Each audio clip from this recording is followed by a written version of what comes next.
Hello friends, आज हम लेकर आए हैं आपके लिए अफ्तार से लेकर सहरी तक का अपना रूटीन। तो अफ्तार में हम आज बनाने वाले हैं पकौड़िया और कांजी वड़ा। पानी के वड़े बहुत ही टेस्टी होते हैं, जो राजस्थानी ये कांजी वड़ा कहलाता है। और डिनर के लिए हम बनाएंगे फ्राइड कोफ्ता। और इसके बाद हम अपना सहरी का रूटीन दिखाएंगे। तो चलिए वीडियो को शुरू करते हैं।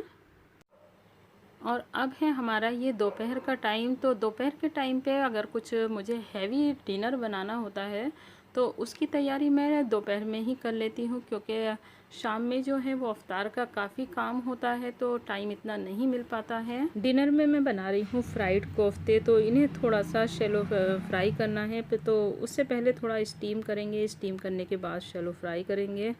तो उसके बाद जब हमें ये डिनर में खाने होंगे तो तभी हम इनको डीप फ्राई करेंगे। तो अभी बस सिर्फ मुझे ये शैलो फ्राई करके रखने हैं।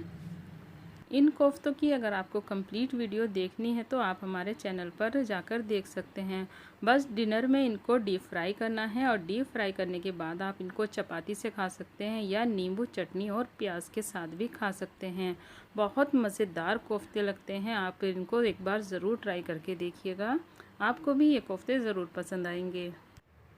और अब हो गया है अफ्तार का टाइम। तो अफ्तार के लिए हम सबसे पहले कांजी वड़ा बनाएंगे। तो इसके लिए हमने पानी को एक दिन पहले ही बना कर रखा है, और इसमें हमने ऐड किए 2 बड़े चम्मच राई, आधा चम्मच लाल मिर्च पाउडर, और 2 पिंच हमने हींग के ऐड किए हैं, और टेस्ट के अकॉर्डिंग नमक। तो इसे अगर आप एक दिन पहले बना कर रख लेते हैं तो इसमें बहुत अच्छा खट्टा टेस्ट आ जाता है। और मिक्सी जार में है यहाँ मूंग की दाल, जिसे हमने 1 घंटा भिगोने के बाद इसको दरदरा सा पीस लिया है। तो पहले मैंने पानी निकाल कर इसको पीसा। पूरा तो ज़्यादा ड्राई था, तो फिर मुझे 1-2 चम्मच इसमें पानी ऐड करना पड़ा। और दाल के साथ में ही हमने इसमें 3 हरी मिर्चें, नमक और हल्का सा हींग भी डालकर पीस लिया है। तो इसको दाल को हमें 5 से 7 मिनट तक अच्छी तरह से फेंटना है, जब तक कि ये अच्छे से फ्लफ़ी ना हो जाए। अगर आपको लगे कि दाल थोड़ी पतली हो गई तो आप इसमें थोड़ा सा व्हीट फ्लावर भी डाल सकते हैं, लेकिन हमने इसमें ऐड नहीं किया है और दाल अच्छे से फिट चुकी है। अब ऑयल को हम गर्म करने के लिए रखेंगे। तो हमें ऑयल को ज़्यादा नहीं पकाना है, कि ये हमारा पका हुआ ऑयल है। तो इस तरह से आप स्पून में डाल लें और फिर गर्म ऑयल में डालते जाएं। स्पून से जो है बड़ों का शेप जो है वो बहुत सही आता है, इसलिए स्पून से बनाना इजी लगता है मुझे। अगर हम इन बड़ों को हाथ से डालते हैं तो वो शेप जो है थोड़ा पकोड़ी टाइप का आ जाता है, इसलिए मैं बड़ों को स्पून से भी बना लेती हूँ, या आप इन्हें गीले कपड़े पर रख कर भी बना सकते हैं। तो वो भी मैं ज़रूर आपको आगे बताऊँगी कभी। कपड़े पर बनाने में भी बहुत अच्छा शेप आता है, लेकिन उसमें थोड़ा सा टाइम लग जाता है, और इस वक्त मुझे अफ्तार का भी बनाना है तो इसलिए मैं स्पून में ही दाल लेकर बना रही हूँ। तो स्पून से भी बहुत अच्छे बन जाते हैं। बस इन्हें आप लो टू मीडियम पर गोल्डन ब्राउन कर लें। और यहाँ देखिए, जो एंड की दाल बची थी तो वो हमने हाथ से डाला तो उसका शेप बिल्कुल पकौड़ी जैसा आया है, और जो हमने स्पून से डाले हैं वो गोल अच्छे बड़ों की टाइप के बने हैं। तो बस अब इन्हें निकाल कर 5 मिनट के लिए ठंडा होने देंगे और फिर पानी में ऐड करेंगे। तो यहाँ हमने ये 1.5 लीटर पानी लिया है, और आधा कप हमारी मूंग की दाल थी। आधा पौन घंटा भिगोने के बाद ये बिल्कुल खाने के लिए तैयार हो जाएंगे, यानी कि फूल चुके हैं अच्छी तरह से। बस आप इन्हें अब खा सकते हैं। बहुत टेस्टी बड़े बनकर तैयार होते हैं। और पकौड़ियों का बेसन भी हमने फेंट लिया है। इसमें हमने लाल मिर्च पाउडर, ज़ीरा पाउडर, अमचूर पाउडर और नमक ऐड किया है। तो इसका हमें गाढ़ा ही घोल बनाना है, इसका घोल हमें ज़्यादा पतला नहीं बनाना है। और यहाँ हमने कॉलीफ्लावर को छोटे छोटे पीसेस में काट लिया है, और इन्हें अच्छी तरह से हमने वॉश करके लिया है। और इस पर हम स्प्रिंकल कर रहे हैं चाट मसाला। और चाट मसाला स्प्रिंकल करने के बाद इसे हम बेसन के घोल में डिप करेंगे और फ्राई करेंगे। अभी हमने फ्लेम को मीडियम रखा है, लेकिन लो टू मीडियम पर हमें इन्हें 5 से 7 मिनट तक फ्राई करना है, जब तक कि ये गोल्डन कलर के ना हो जाए। गोल्डन कलर के होने के बाद इन्हें हम अलग प्लेट में निकालेंगे और थोड़ा ठंडा होने देंगे।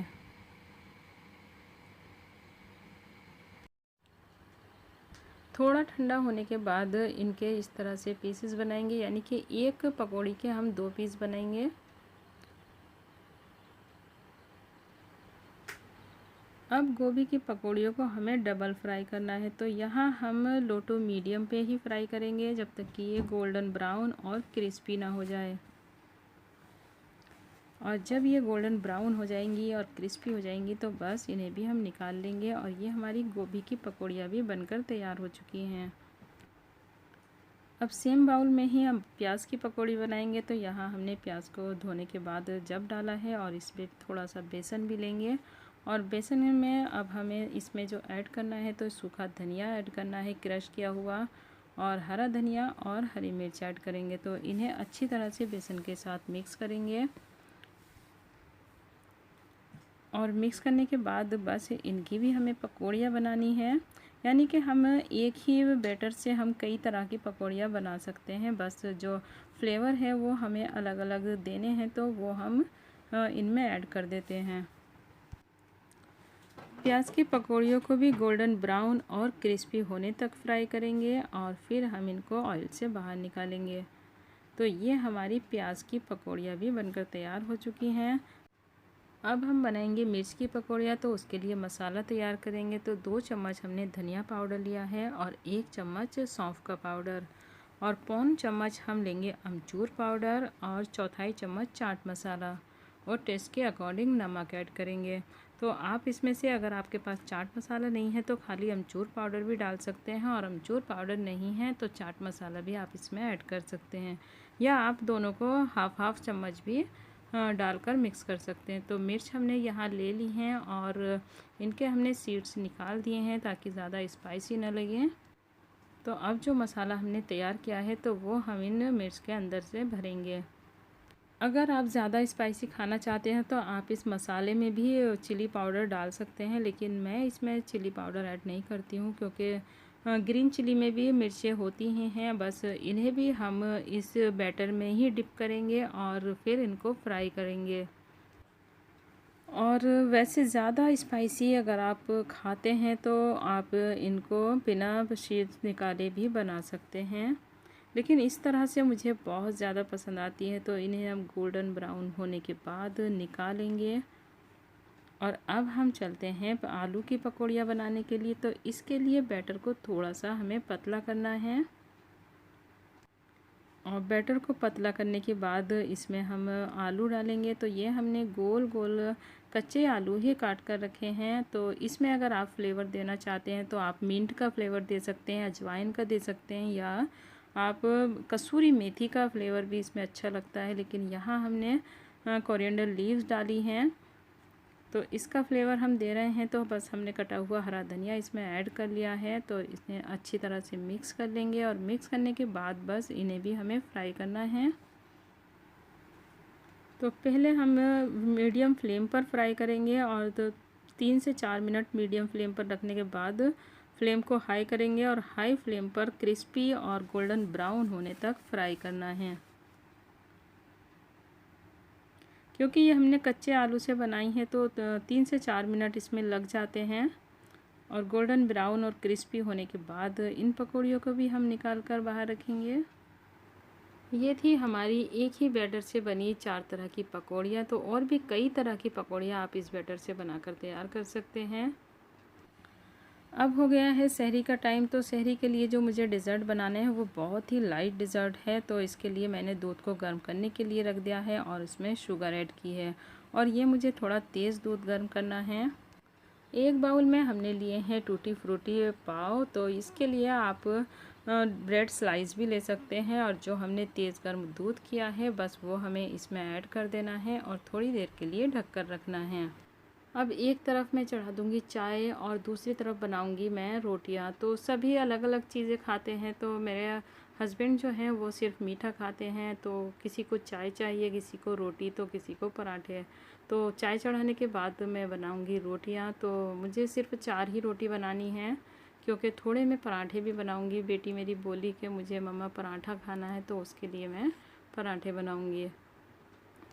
और इतने काम को मुझे करने में ज़्यादा टाइम नहीं लगता है, बस 15 से 20 मिनट ही लगते हैं, क्योंकि एक के बाद एक काम मैं करती चली जाती हूँ। तो जैसे एक तरफ मेरी चाय बन रही है तो दूसरी तरफ मैं रोटियाँ बना रही हूँ। तो और मुझे पराठे भी सेकने थे, तो वो बेटी बोली कि मुझे आलू के पराठे खाने हैं, तो वो मैंने पहले ही फिल करके रख लिए थे। बस अब मुझे उनको घी में सेकना बाकी है। अगर कोई ऐसा काम होता है कि जिसमें टाइम लगना होता है, तो वो मैं पहले से ही करके रखती हूँ। तो चाय भी मेरी ये बॉईल आ चुका है, तो इसमें अब दूध ऐड करूँगी और फिर इसको थोड़ी देर पकने दूँगी। और रोटियां बनाने के बाद अब मैंने यहाँ पराठे सेक रही हूँ। तो ये आलू की फिलिंग मैंने रात में ही करके रख दी थी, ताकि सहरी में ज़्यादा काम ना हो, नहीं हो पाता है, इसलिए ये इस तरह का मैं अगर कोई काम होता है तो वो मैं पहले ही करके रख लेती हूँ। तो 4 ही मैंने रोटियां बनाई हैं और 4 ही मैंने यहाँ पराठे बनाए हैं। तो जिन्हें पराठे खाने हैं वो पराठे खाएंगे, जिन्हें रोटी सब्ज़ी खानी है तो वो सब्ज़ी खाएंगे, और मीठा खाने वाले मीठा खाएंगे। तो सभी का एक जैसा नहीं रहता है। और रोटी से मैंने आलू की सब्ज़ी बनाई थी, तो ये भी मैंने बाउल में निकाल ली है। और ये था मेरा अफ्तार, डिनर और सहरी का बहुत ही सिंपल सा रूटीन। तो आपको हमारी ये वीडियो कैसी लगी आप हमें कमेंट करके ज़रूर बताइएगा। अच्छी लगे तो लाइक, शेयर और हमारे चैनल को सब्सक्राइब करना मत भूलिएगा। दुआओं में याद रखिएगा। Thanks for watching.